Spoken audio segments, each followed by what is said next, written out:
Welcome to the Slop Temple. We pray this video helps. In this video, I will explain how to make your Binance account.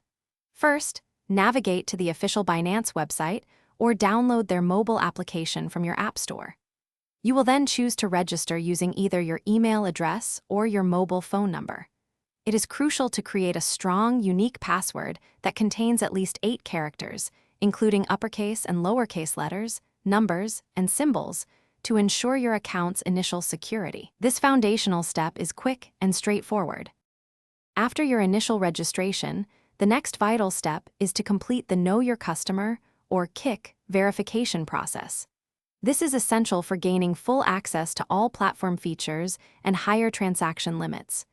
You will need to provide a valid government-issued identification document, such as a passport or driver's license. Additionally, you will be asked to submit a clear selfie for facial recognition verification, ensuring the account belongs to you and enhancing overall security measures. To significantly enhance your account's security, immediately enable two-factor authentication, or 2FA. This adds an extra layer of protection beyond just your password. You can choose to use Google Authenticator for time-based one-time passwords or SMS verification, where a code is sent to your phone.